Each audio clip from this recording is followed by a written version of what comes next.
किसकी तो जिंदगी बनाए।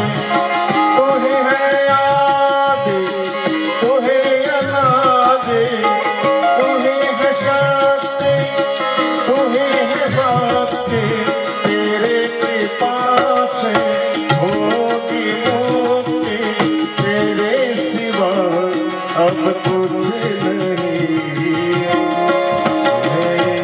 शिव शंभो हरे त्रिपुरारी, हे शिव शंभो हरे त्रिपुरारी।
संसार का है सार तू और मुक्ति का है सार तू।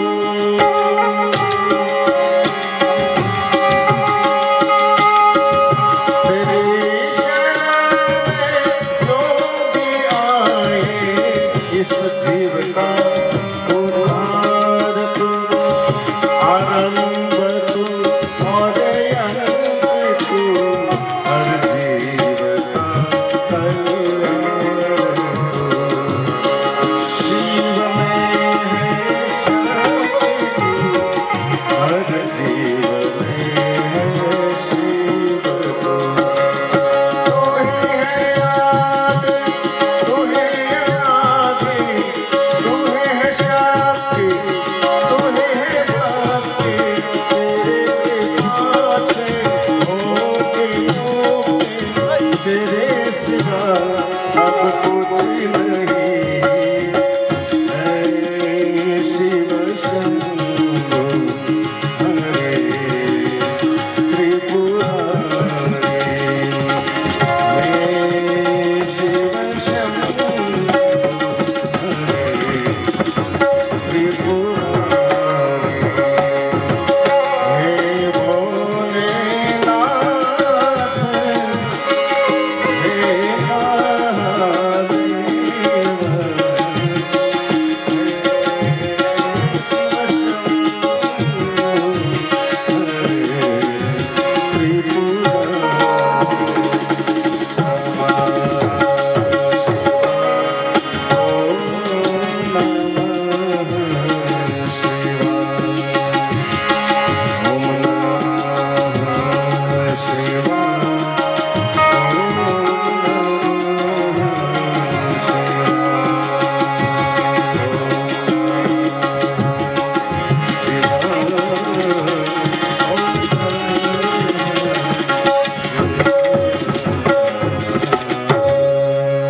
हरे महादेव भगवान शिव पिनाक पाणी आशुतोष હૃદયેશ્વર મહાદેવ એમના સાનિધ્યમાં એમની અમી દ્રષ્ટિ એમના અનુગ્રહ થકી એક દિવ્ય કૃપા દિવ્ય અવસર ભગવાન શિવને પ્રસન્ન કરતી કથા એની કૃપા મેળવવામાં જે સહાય રૂપ છે એવી કથા શિવ કથા શ્રી મહાપુરાણ જ્ઞાન યજ્ઞ સમગ્ર જીક્યાળી ગામ સમસ્ત જેનું દિવ્ય અને ભવ્ય આયોજન એવી શિવ કથા એના 6ઠા દિવસ પ્રથમ સત્રમાં પ્રવેશ કરતા પૂર્વે આ બધા જ ભાવિક ભક્તજનો વડીલો ભાઈઓ, યુવાનો, માતાઓ, બહેનો, આપ બધાને મારા ઓમ નમો નારાયણ. જય ભોલેનાથ, જય શ્રી કૃષ્ણ, જય માતાજી, જય ગુરુદેવ. દેવાદિદેવ મહાદેવ ભગવાન શિવ સમુદ્રેશુ યથા શ્રેષ્ઠ શિરાબ્ધિ તથા દેવેશુ સર્વશ્રેષ્ઠ સાંગ શિવ પ્રભુ. ક્ષીર સાગર જેમ સમુદ્રમાં શ્રેષ્ઠ છે એમ ભગવાન શિવની ભક્તિ એ શ્રેષ્ઠ છે. એની કૃપા હંમેશા શ્રેષ્ઠ હોય છે. સિદ્ધાના કપિલ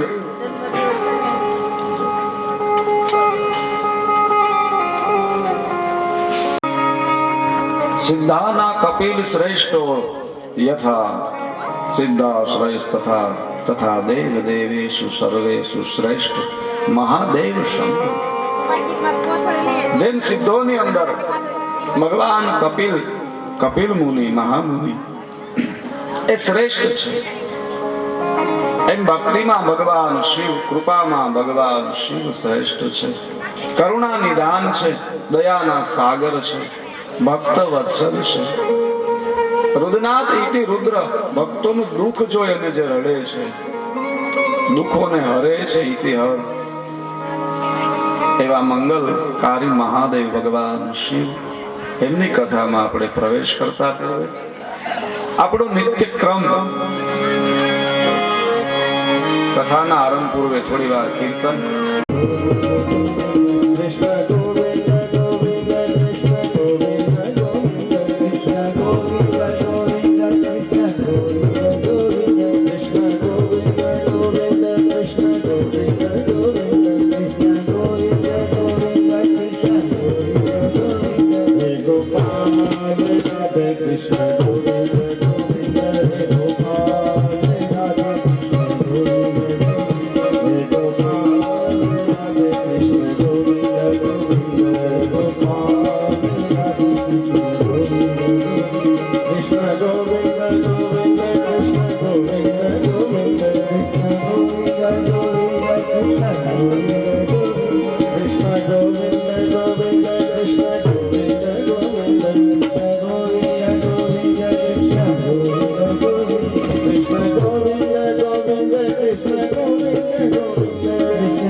મહાદેવ ભગવાન શિવ, દિવ્ય કથા શિવ કથા, કથા શિવ કથા તિમન્યા શાસ્ત્ર વિસ્તરે.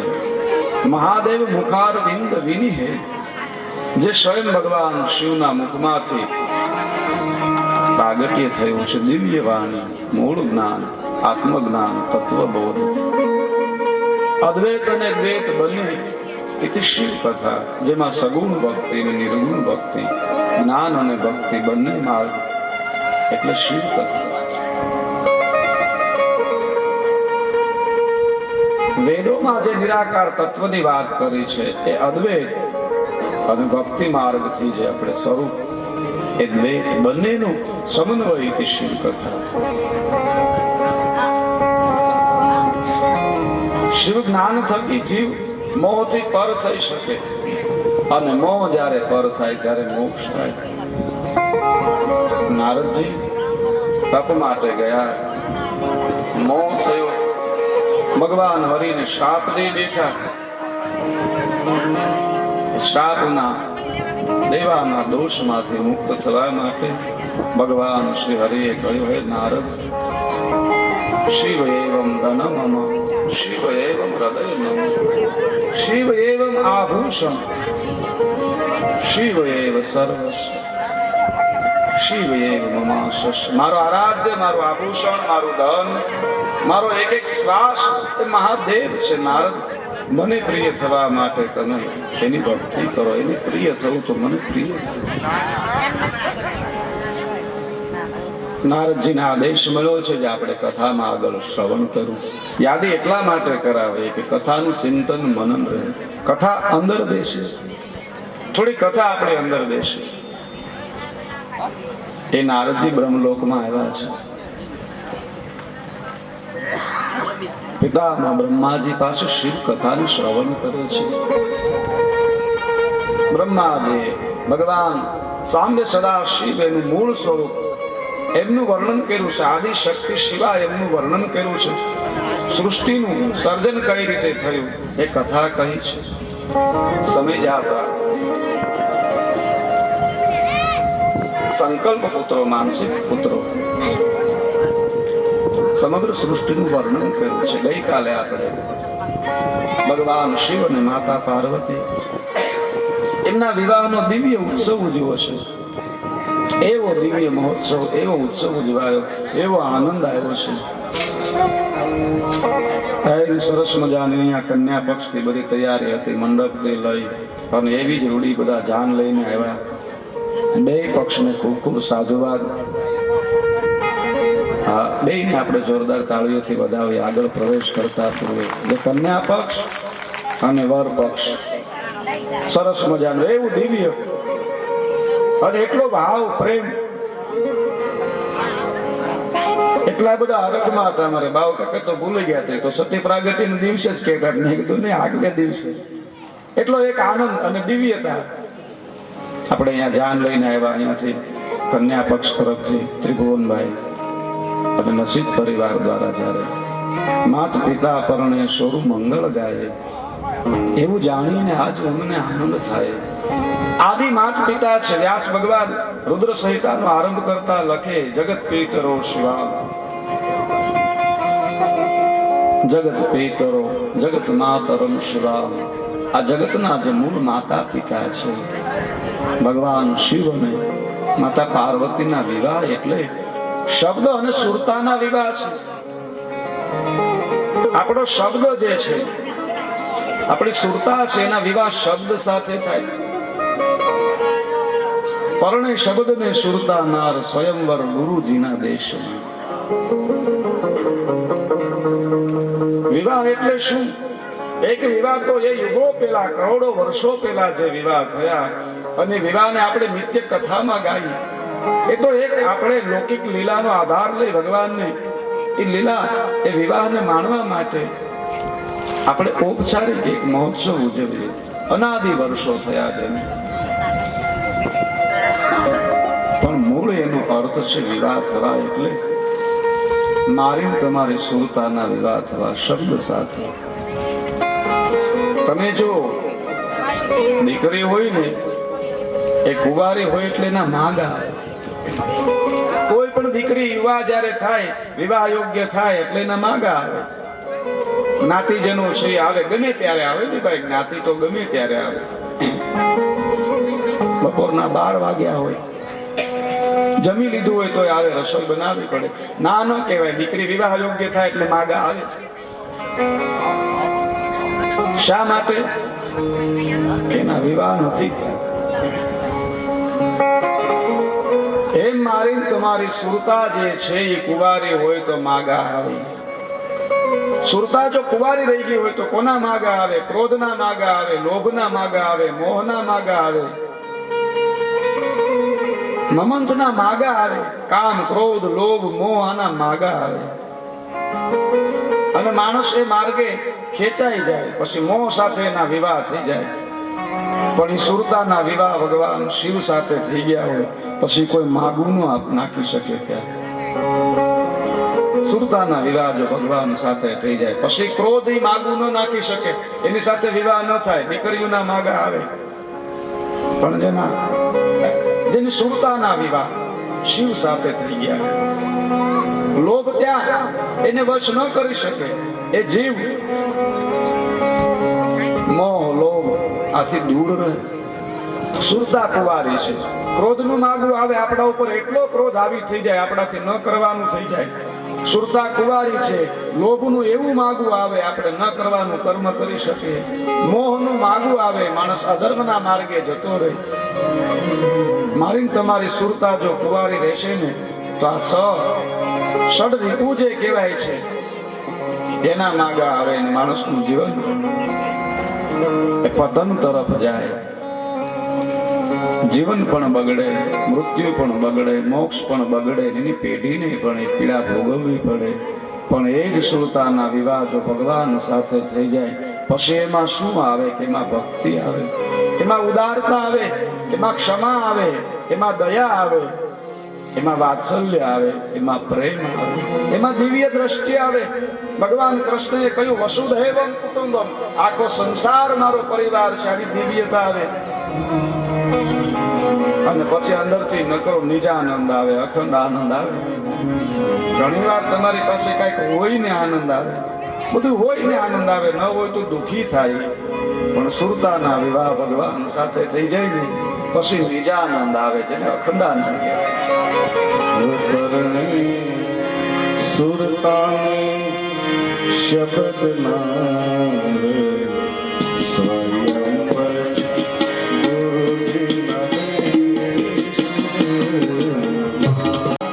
સ્વયંવર ગુરુજીના દેશે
શબ્દની સાથે વિવાહ થાય. શિવ પાર્વતી વિવાહ એટલે મારા તમારા વિવાહ, મારી તમારી સુરતાના વિવાહ.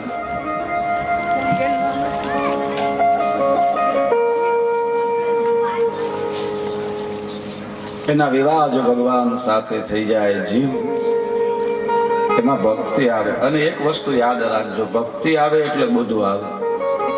તમારામાં ભક્તિ આવે એટલે ગુણ આવે, સંસ્કાર આવે, વિવેક આવે, સંપત્તિ આવે, સુખ આવે, યશ આવે, કીર્તિ આવે, બધું આવે. જેના જગતમાં એક બીજ વાવો, બીજની અંદર વડલો ન હમાય, પણ બીજને વાવી દો તો આખો વડલો એમાં આવી જાય.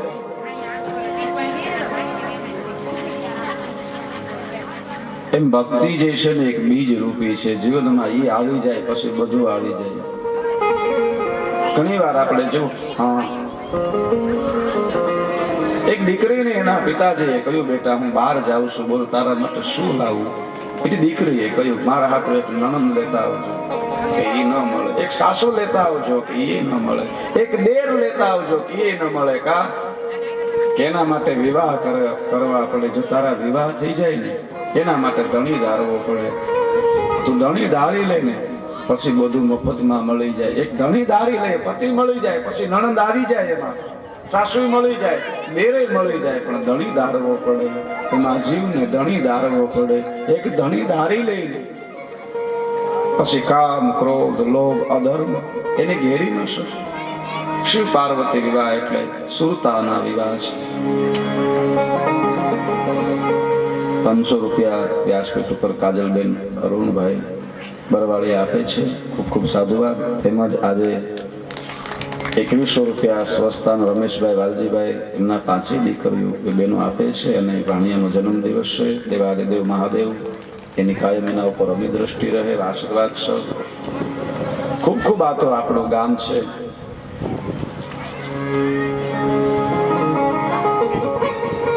જીક્યાલે ગામ સમસ્ત જ્યારે શિવ કથા છે તો હું સાથે યાદી કરી જ લઉં. આજની રસોઈના દાતા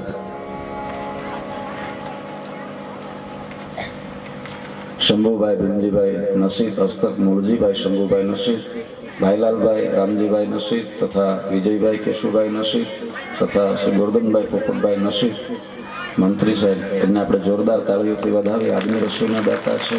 ખૂબ ખૂબ સાધુવાદ. આવતીકાલે સ્વર્ગવાસી વલ્લભભાઈ રણછોડભાઈ નસીદ, સ્વર્ગવાસી ભુરાભાઈ વલ્લભભાઈ નસીદ તથા સ્વર્ગવાસી નન્નુભાઈ વલ્લભભાઈ નસીદ એ પરિવાર તરફથી આવતીકાલની રસોઈ છે. એમને પણ ખૂબ ખૂબ સાધુવાદ. દેવાદેવ મહાદેવ. અને ખૂબ ખૂબ રાજીપો. એક નાનું એવું આપણે કથાનું પણ એક નાનું એવું જ બીજ રોપાણું હતું. નાની કથાના આરંભથી પણ એટલા બધા સાથ અને સહયોગ, બધાના પુરુષાર્થથી એવું દિવ્ય આપણે આ કથા એનું આયોજન મળ્યું છે. વિશેષ એમાં નામ લઈએ તો બધા બધી ખ્યાલ હોય, નામ લઈએ તો થોડો સમય એમાં જાય, ઘણા નામ બાકી રહી જાય. પણ આ એક નાની કથા અને એક દિવ્ય કથાના રૂપમાં આપી છે ને એ બધાને આપણે તાળીઓથી વધાવીએ. આ બધાના સાથ સહયોગથી કોઈ પણ વસ્તુ, એક ડેમ પાળ બંધાય ને એમાં એક એક કાંકરી કિંમતી હોય છે. એકાદી કાંકરી ડેમ ગમે એવડો હોય પણ એમાં હરેક કાંકરી કિંમતી હોય છે. જો એક નાની એવી કાંકરી ખરે ને તો આખો ડેમ લીક થાય. કાંકરે કાંકરે પાળ બંધાય, આપણે એમ થાય એક એક કાંકરીની શું એમાં હોય, પણ એક એક કાંકરી જ્યારે ભેળી થાય અને એનાથી પાળ બંધાય છે. એ બંધાયેલી પાળમાંથી પાછી 2-4 કાંકરી નીકળી જાય ને તો એ પાળો રહે નહીં, લીક જો કહેવાય. એમાંની અંદર હર એક સહયોગ આ બધાના થકે આ દિવ્ય અવસર મળ્યો છે. સમગ્ર જીક્યાલે ગામ સમસ્ત. અને હું મહેમાનોને પણ ખૂબ ખૂબ ધન્યવાદ આપું છું કે અમારા આમંત્રણને માન આપી અને જે જે ગ્રામજનોના મહેમાનો પધાર્યા છે એનું વ્યાસપીઠ દ્વારા હું શબ્દોથી સ્વાગત કરું છું. કહેવાનું તાત્પર્ય એ છે, સુરતા એના વિવાહ જો ભગવાન શિવ સાથે, ભગવાન સાથે થાય. આપણે રામચરિત માનસની કથા સાંભળીએ, એ પણ શબ્દ અને સુરતાની એની સમાધિ ભાષાનો જ્યારે અર્થ કરો અને માં જાનકીજી જે છે એ બેઠા છે પર્ણકુટીમાં અને સોનાનો મૃગલો જોયો છે. મૃગ છે માયા છે, જાનકીજી સુરતા છે, માં સીતા છે સુરતા છે. અને સુરતા જો માયામાં, મોહમાં એમાં ખેંચાઈ જાય તો શું થાય? ભગવાન રામચંદ્રજીની આ લીલા શબ્દ અને સુરતાને સમજાવે છે. રામાયણમાં પ્રસંગ સુરતાને સમજાવે છે. દેવી સીતાજી જે છે આદિ શક્તિ છે, પણ લૌકિક લીલાનો આધાર લઈ શબ્દ રૂપી જે સીતા જે છે તે માયા રૂપી મૃગલાને જોવે. રામ છે શબ્દ છે. સુરતાને કોઈ આકર્ષણ થાય, મારી તમારી સુરતાને આકર્ષણ થાય, જઈ ન શકે ત્યાં. આપને પાણીની ઈચ્છા થઈ પીવાની તો એ સુરતા ત્યાં પાણી પીવા ન જઈ શકે, પણ એનો આધાર શબ્દ છે. એટલે તરત પોકાર કરે, આપણે કઈ પાણી આપો ભાઈ. માં જાનકી સુરતા છે, એને મોહ રૂપી મૃગલા અને માયા રૂપી મૃગલા ને જોયો. રામ છે શબ્દ છે એટલે કહ્યું, એનો આધાર લીધો કે મારે મૃગ, દિવ્ય મૃગ. અને ભગવાન રામ કઈ પણ વસ્તુ હોય, શબ્દ જાય, આપણે કઈ પણ હોય શબ્દ નહીં એ બોલી શકે, એની વાચા છે. રામ છે શબ્દ છે. કઈ પણ આવશ્યકતા હોય તો આપણે વાણીનો આધાર લઈ, શબ્દનો આધાર સુરતા લે છે. ભગવાન રામ મૃગ પાછળ જાય છે. રાવણ છે અહંકાર છે, માયા છે, લીલા કરે અનેક પ્રકારના. એને અવાજ કર્યા છે રામના નામે અવાજ, હે લક્ષ્મણ, હે લક્ષ્મણ, હે લક્ષ્મણ. માયા છે ને, માયા તો માયા છે.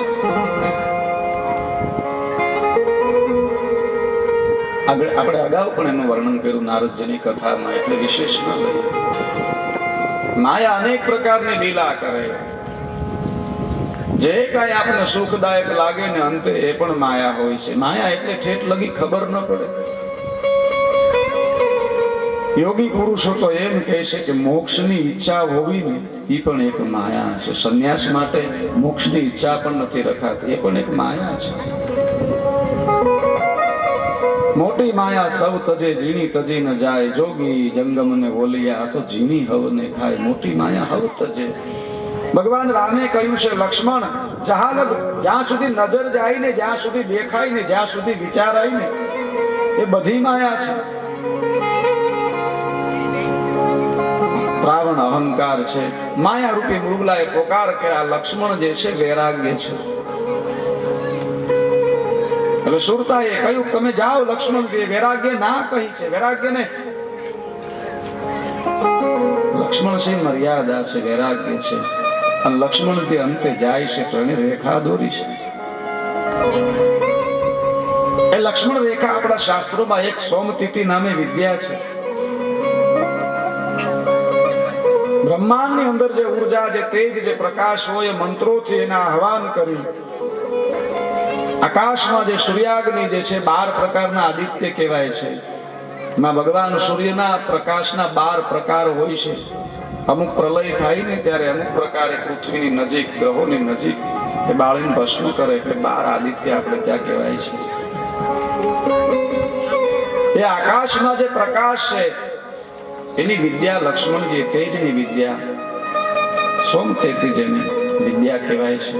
એનું અનુસંધાન કરી અને લક્ષ્મણ રેખા દોરી છે. પણ અહીંયા આપણે એના ચિંતન દ્વારા જયારે અર્થ કરીએ ત્યારે લક્ષ્મણજી વૈરાગ્ય છે. વૈરાગ્ય મર્યાદા બાંધી છે.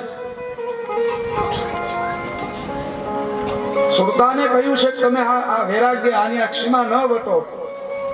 અને માણસના જીવનમાં વૈરાગ્ય હોય ને ત્યાં સુધી મોહ એનું હરણ ન કરી શકે. સુરતા જો વૈરાગ્યના દાયરામાં રહે તો અહંકાર, મોહ એનું હરણ ન કરી શકે. લક્ષ્મણ વૈરાગ્ય, લક્ષ્મણ રેખા દોરીને જાય છે. અંતે રાવણ આવે. અહંકાર છે, કપટ છે. અહંકારમાં કપટ હોય, અહંકારમાં લોભ હોય, અહંકારમાં માયા હોય. અને સુરતા રૂપી સીતા એ વૈરાગ્યનું વટી જાય, એક કદમ આગળ રાખે ને સુરતાનું હરણ થઈ જાય. માણસના જીવનમાંથી વૈરાગ્ય નીકળી જાય ને એની સુરતા ઘણી બધું નથી કહેતા ભાઈ હવે એનું ઠેકાણે નથી. એથી સુરતાનું હરણ, અહંકાર રૂપી રાવણનું હરણ કરી જાય. જાનકીનું હરણ એટલે સુરતાનું હરણ થાય છે. વૈરાગ્ય વયો જાય જીવનમાંથી. અતિ આસક્તિ આવે ને એટલે સુરતાનું હરણ થઈ જાય. વૈરાગ્ય એટલે શું? કઈ ન મેળવવું એવું નહીં. વૈરાગ્યનો અર્થ છે આપણે મળ્યું એમાં જીવવું. એથી વૈરાગ્ય આપણામાં. સંસાર માટે, ગ્રહસ્થી માટે કઈ ન મેળવવું ને ભાઈ બસ બેહી જાવી, જેના માટે ભગવાને નિર્મિત કર્યું, બાળવયથી સાધુ થઈ ગયા એમના માટે જુદી વાત છે. પરમહંસ ગતિમાં રહેતા હોય એના માટે જુદી વાત છે. આપણે તો બધી જરૂર પડે.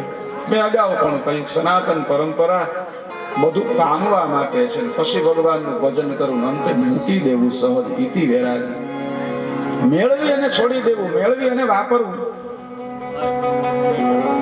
હોય તોય ભલે ને ન હોય તોય ભલે, એનું નામ વૈરાગ્ય. શિવ મહાપુરાણ વૈરાગ્યની કથા છે. પણ તમારી પાસે જો કોઈ વસ્તુ શેષ વગોડતા તોય તમને આનંદ આવે અને ન હોય તો એમાં પણ રહી શકો. એની માટે અતિ આસક્તિ ન હોવી જોઈએ. મારે આ જોશે જ જોશે જ જોશે જ, એમાં જીવન વ્યર્થ થઈ જાય. હોય ને એનો આનંદ ના આવે. વૈરાગ્યનો એક અર્થ એવો છે આપણે જે સ્થિતિ છે એમાં જીવી લેવું. બીજાનું જોઈને સતત આપણે જો ઈર્ષા બહુ પેલું કરી મેળવવા માટેનો પુરુષાર્થ જુદી વાત છે. પણ બીજાનું જીવન જોઈને આપણે કેમ નથી, કેમ નથી, કેમ નથી, એમને આપણી પાસે જે છે એનો રાજીપો. જે સગવડતા મળી તો એ સગવડતામાં જીવી લે, સગવડતા ન હોય તો એમાં જીવી લે, હોય તો ભલે, ન હોય તો ભલે. ઇતિ વૈરાગ્ય ગૃહસ્થીઓ માટે લક્ષ્મણજી વૈરાગ્યનું રૂપ છે. સુરતાનું હરણ થાય છે. ભગવાન રામ શબ્દ અને વૈરાગ્ય. જેને સુરતાનું હરણ થઈ જાય પછી વૈરાગ્ય શું કરે? શબ્દ શું કરે? શબ્દ ભમે છે. જેની સુરતાની હરણ થઈ જાય પછી શબ્દ વન વન ભટકે છે. આપણે ગમે એમ બોલીએ, એ માણસ ગમે એમ બોલે. અંતે શબરીની ઝૂંપડીએ જાય છે. શબરી શ્રદ્ધા છે. સુરતા ક્યારે આવે? શબ્દ જ્યારે શ્રદ્ધાનો આશરો લે છે ત્યારે સુરતાને પાછી પ્રાપ્ત કરવાનો માર્ગ મળે. શબરી છે, શ્રદ્ધા છે. શ્રદ્ધાથી પાછો વૈરાગ્ય આવે છે. શ્રદ્ધાથી શબ્દ છે એ સહજ બને છે. અને પછી હનુમાનજી મળે. હનુમાનજી નવદા ભક્તિ છે અને એના દ્વારા આપણે તો ખાલી ઉદાહરણ તરીકે જ્યારે એનું સમાધિ ભાષાનો અર્થ, હનુમાનજી મહારાજ નવદા ભક્તિ છે. નવદા ભક્તિના દાતા છે. હનુમાનજી મહારાજ સંગીતજ્ઞ છે. હરેક કથાના શ્રોતા છે. પ્રથમ વક્તા છે અને પ્રથમ શ્રોતા છે હનુમાનજી મહારાજ. હરેક કથાની અંદર એમની હાજરી, એમનું સાનિધ્ય, એમની કૃપા, એની અમી દ્રષ્ટિ હોય છે. પરમ શ્રોતા છે ભગવાન શંકર. 11 રુદ્રના અંશ હનુમાનજી મહારાજ છે. 11મો રુદ્ર નહીં.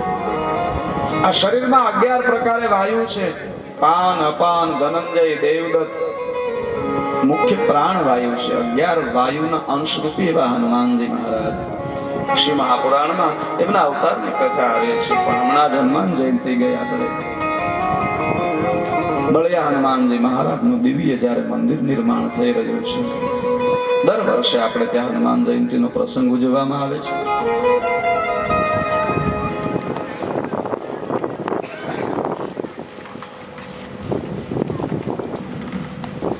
હનુમાનજી મહારાજ નવદા ભક્તિના દાતા છે.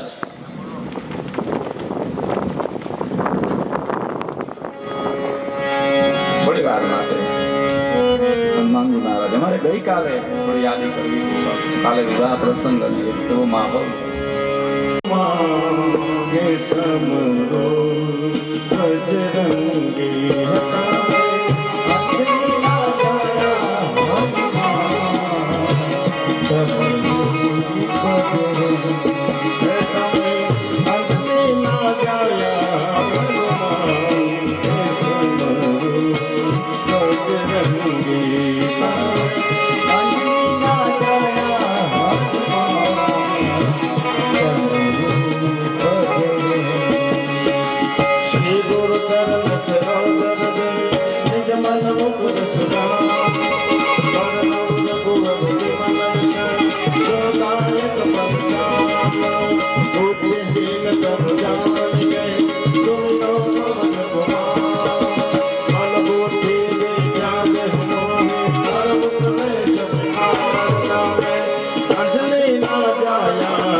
ठाकुर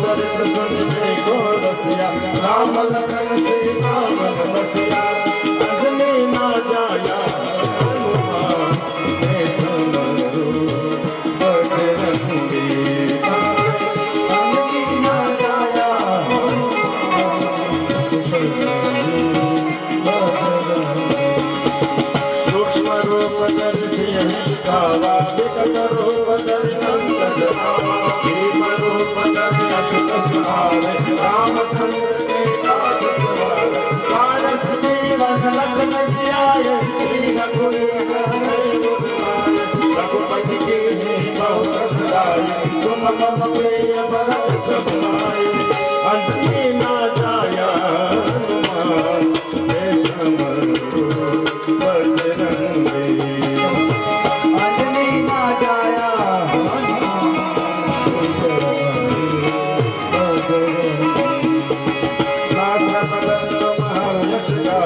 श्रीपति कंठ बनावे ब्रह्मा विपुलेश आनंद शारद सहित यमेश जब कुबेर दिग्मान चाहते कभी गोविंद कहीं सके कहाते तुम उपकार सुनि वैसे राम मिलाए रघुपत बिना अंजलि ना जाया हनुमान जय समरू बजरंगी अंजलि ना जाया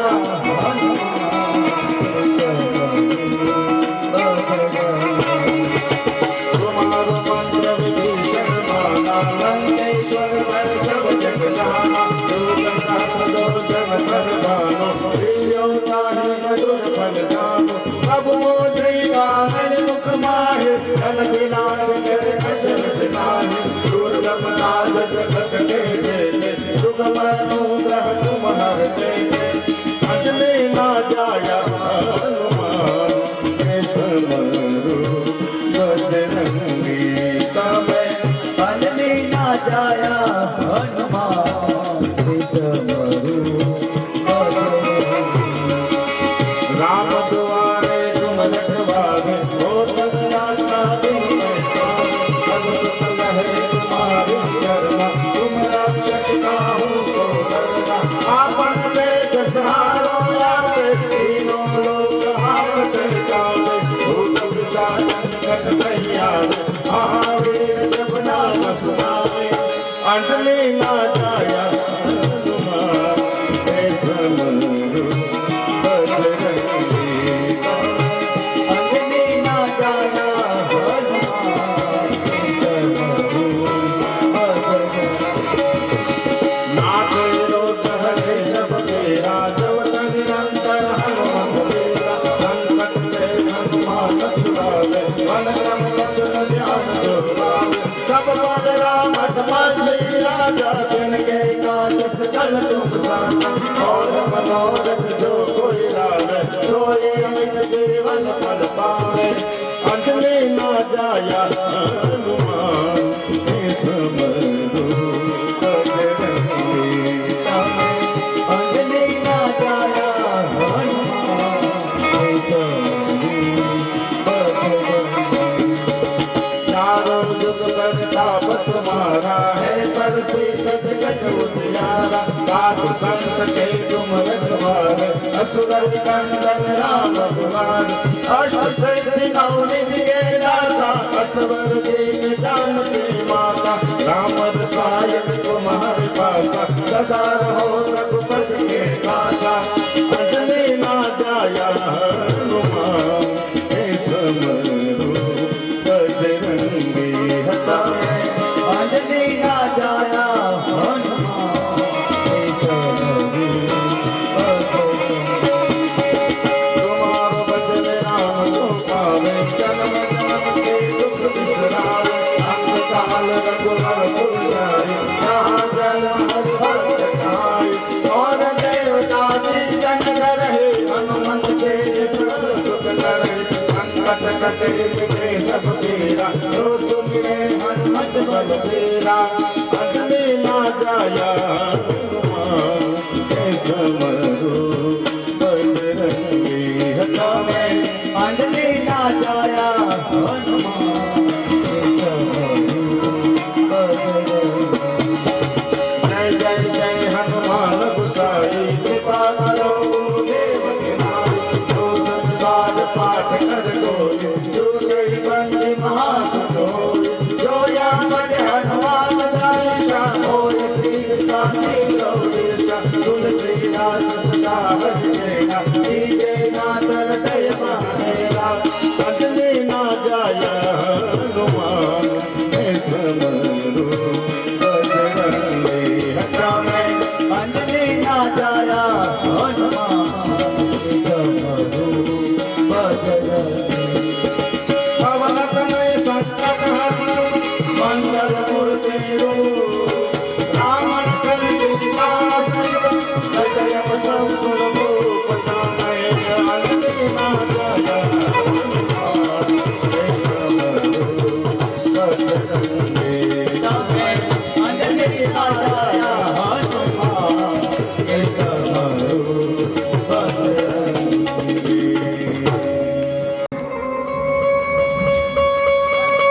બ્રહ્માજીને આગળ કથા શ્રવણ કરે છે. નારદજીએ સંશય વ્યક્ત કર્યો.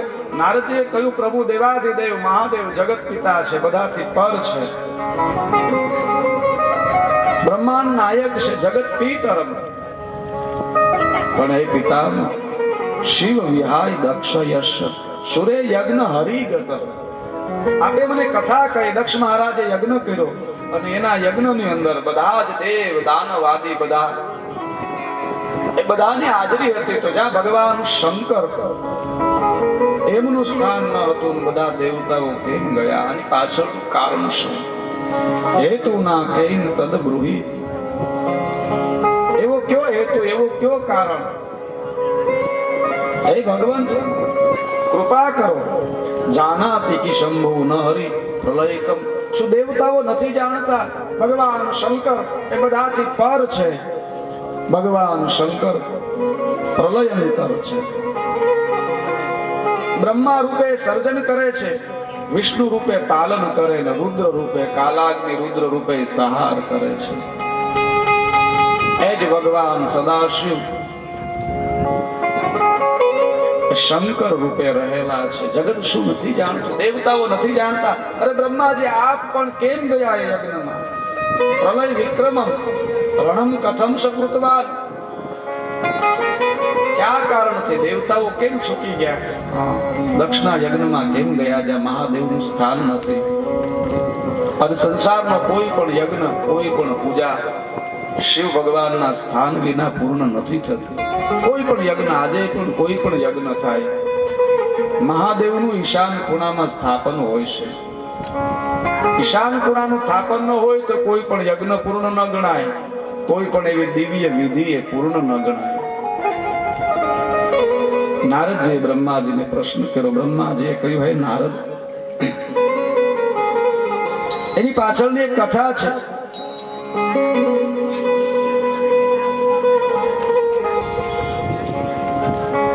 હે નારદ, અમે જાણીએ છીએ ભગવાન શિવ અમારા ઈષ્ટ છે, આરાધ્ય છે. એમને આમંત્રણ નહીં, એમનું સાનિધ્ય નહીં, એનું સ્થાપન નહીં, અને અમે સદા ગયા. એની પાછળ પૂર્વના એક શિવ ભક્તનો શ્રાપ છે. એક શિવ ભક્તે શ્રાપ આપેલો. નારદજીએ કહ્યું, કોણ એવું શિવ ભક્ત? ક્યાં કારણથી બધાને શ્રાપ આપ્યો? અને કહ્યું, હે નારદ, દધીસી નામના એક ઋષિ મહાન શિવ ભક્ત છે. દધીસી પરમ શિવ ભક્ત છે.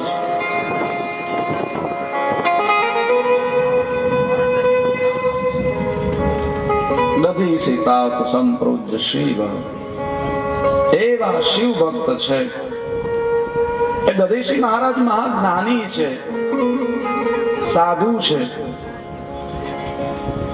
એ દધીસી મહારાજના મિત્ર જેનું નામ છે ક્ષુવ, જે રાજા છે, એ નગરના રાજા જે ક્ષુવ છે, ક્ષુવ ઇતિ સ્મૃત. એક ક્ષુવ રાજા અને દધીસી બંને પરમ મિત્ર છે. એટલે દધીસી અવારનવાર પોતાના આશ્રમમાંથી ક્ષુવ રાજાના દરબારમાં આવે, ક્ષુવ રાજા સાથે સત્સંગ કરે છે. રાજા પણ સત્સંગી છે. એકવાર બંને વચ્ચે સત્સંગ હાલી રહ્યો છે, પણ ક્ષુર રાજા સત્સંગી બને તો રાજાની સાથે રહેલા લોકોને ન ગમે. કારણ કે રાજા જો સત્સંગના માર્ગે હાલે તો બીજા જે લોકો હોય એને પોતાના તરફી કાર્યો કરવા હોય, રાજાને પોતાના જેવા એ માર્ગે હાંકવા હોય, ન હાલે. એટલે રાજા પણ ધર્મના માર્ગે હાલે તો એના ઉત્તરાધિકારી બધા હોય, ઉચ્ચ અધિકારીઓ હોય, એને પણ માન મર્યાદા ધર્મ બધું જાળવવું પડે. એ દરબારમાં ઘણા લોકોને દધીસી આવે નથી ગમતું. કોઈ આ દધીસી સત્સંગ કરે ને આપણા રાજા એકદમ સત્સંગી.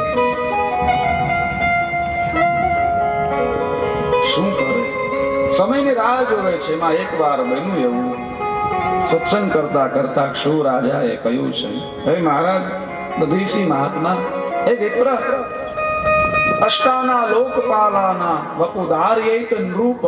આ સંસારમાં રાજા છે સર્વથી શ્રેષ્ઠ છે, કારણ કે બધાનું એ પાલન કરે છે, બધાનું રક્ષણ કરે છે. માટે રાજા વંદનીય છે. દધીસીએ કહ્યું પણ કહ્યું સર્વથી શ્રેષ્ઠ છે, રાજાથી વધી અને કઈ નહીં. દધીસી મહારાજે કહ્યું, મહારાજ રાજા જે છે એ શ્રેષ્ઠ છે, બધાનું પાલન કરે છે, વંદનીય છે, આદરણીય છે, પણ સર્વથી એ અધિક નહીં, અધિક ભજન છે. જે સંત મહાત્મા છે, જે સાધુ પુરુષ છે, એથી પણ અધિક છે. બંને વચ્ચે સવાલ થયો. દધીસીએ કહ્યું, નહીં, શસ્ત્ર મહાન છે, હથિયાર મહાન છે. હે દધીસી, હથિયાર છે ને એની મહત્તા વધારે છે, મંત્રની મહત્તા વધારે નથી, ભજનની મહત્તા વધારે નથી. તમે જંગલમાં જાઓ ને હામો સિંહ હોય, તમારી પાસે હથિયાર હોય ને તો તમે હિંમતમાં રહો, પ્રતિકાર કરી શકો. કહેવાનું તાત્પર્ય બંને વચ્ચે સવાદ એ વિવાદ થાય છે. શું રાજા કહે શસ્ત્ર મહાન છે, દધીસી કહે શાસ્ત્ર મહાન છે. હાથમાં શસ્ત્ર હોય પણ એનો પ્રયોગ કેમ કરવો? શાસ્ત્ર કહેતા જ્ઞાન, શાસ્ત્ર કહેતા બ્રહ્મરંધ. મારું તમારું બ્રહ્મરંધ છે, આને શાસ્ત્ર કહેવાય, આને બ્રાહ્મણ કહેવાય. બ્રાહ્મણ એટલે બ્રહ્મરંધ. આપણી વર્ણ વ્યવસ્થા ક્યાં આધારે જીવો છો તમે? વર્ણ વ્યવસ્થા પૂર્વે જ્ઞાતિ આધારિત નહોતી. આ મસ્તક છે સાધુ છે, બ્રાહ્મણ છે, જ્ઞાનથી જીવો, બ્રહ્મરંધ. આ ભુજા છે ક્ષત્રિય છે. કોઈ તલવારનો ઘા કરે તો આડા હાથ જ કરીએ આપણે, એટલે શરીરનું અંગ તો આ પણ છે. આ ઉદર છે, આપણે જમીએ ને એના બધાનો લોહી બનાવી અને તમામ શરીરને ઉદર છે ને જે એ લોહી પોગાડે છે, પોતે નથી રાખતા. એમ જે કાંઈ વાણિજ્ય, વેપાર, ખેતી છે ને આખા સંસારનું પાલન કરે છે, એને તાત કહેવાય છે. લોહી બનાવે છે, આખા શરીરને પોગાડે છે. જો શરીરમાં લોહી ન બને માણસને કેટલી તકલીફ થાય. એના ઉપર આ સેવા છે, પગ છે, સેવા કરે છે. અપંગ માણસનું કામ કહ્યું, હે રાજા, જ્ઞાન મહત્વનું છે, બ્રહ્મરંધ મહત્વનો છે, હાથ તો છે જ, પણ આ હાથ છે જેવો સાકુ ડોક્ટરના હાથમાં પણ હોય ને સાકુ કોઈ ગુનેગારના હાથમાં પણ હોય. ડોક્ટર છે ને એ જ્ઞાન થકી ચાકો હલાવે છે, માણસને તો શીરવાનો તો એ છે, અને એ અપરાધી પણ માણસ ઉપર પ્રહાર કરવાનો છે. આવી જા સરસા થાય પેલા હજુરિયા ખજુરિયાને તક મળી.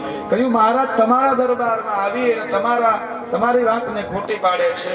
એક તો તમે આશ્રમ ચલાવો, દાન ધર્માદા આપો, છતાં એમ કહે કે નહીં અમે આવી રીતે વિવાદને એટલો બધો પેલો કર્યો છે.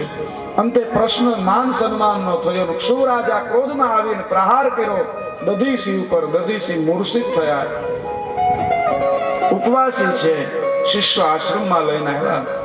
શુક્રાચાર્ય આવ્યા છે દધીસીને મૃત સંજીવની અને એની જે મૂર્છિત અવસ્થા છે એ દૂર કરી.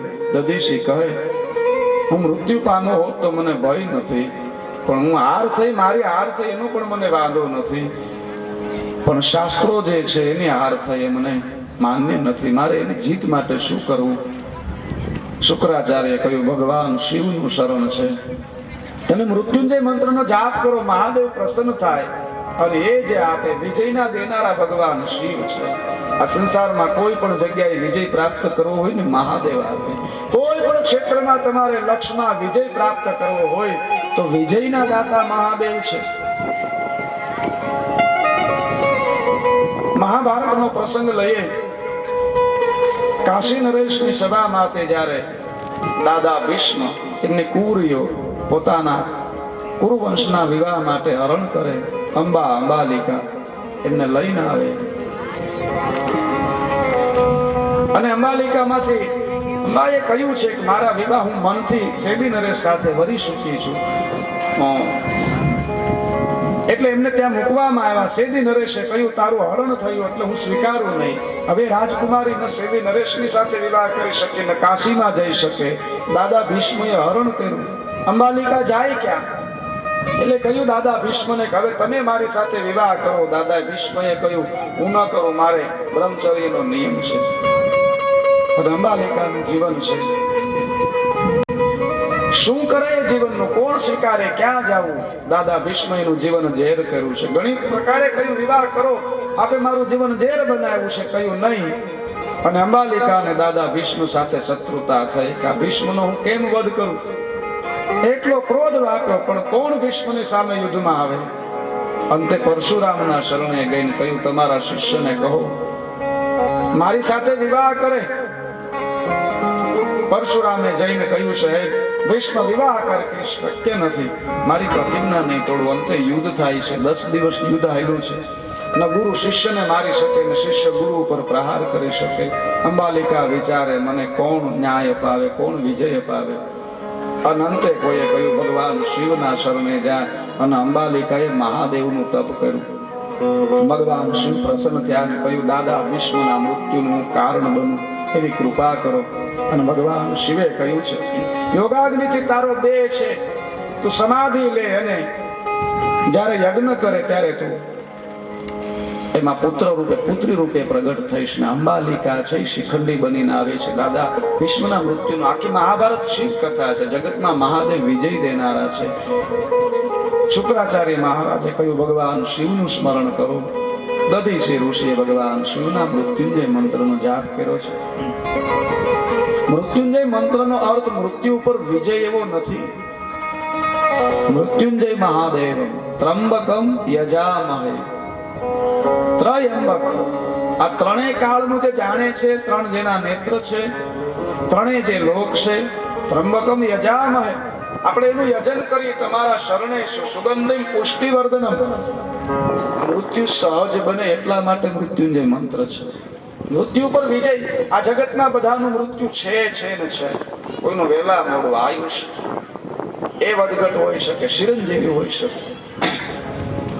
મૃત્યુંજય મંત્રનો અર્થ થાય અમારું મૃત્યુ સહજ બને. આપણે મંદિરે દર્શન કરવા માટે જઈને ભગવાનના દર્શન કરી પછી 2 મિનિટ પગથિયે બેહવાનું હોય. પ્રાર્થના પણ એ જ કરીએ પ્રભુ જ્યારે અમારો અંતિમ સમય આવે ને ત્યારે સહજ આવે,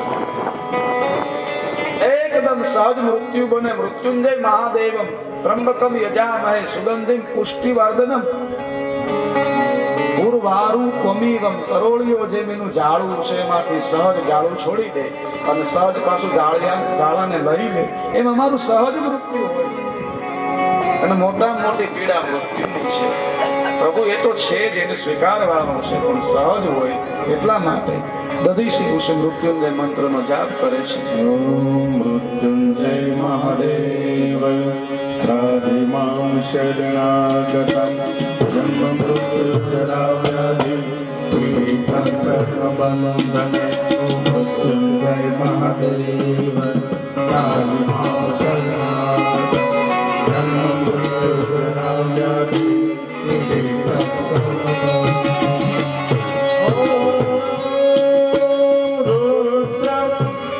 પશુપતિ સ્થાનો નીલકંઠ ઉમાપતિ નમામિ શિરસા દેવં કિમનો મૃત્યુ કરિષ્યતિ.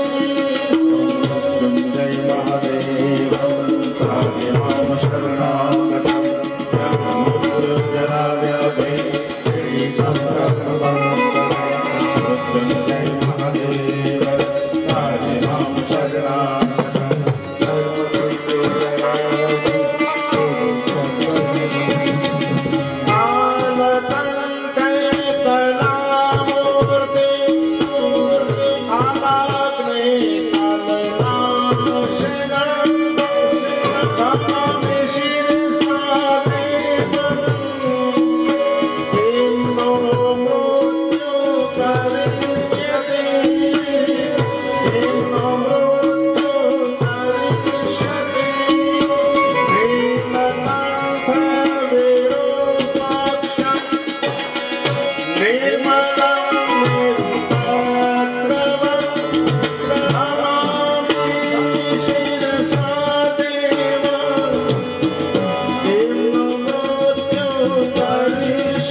યોગરાજ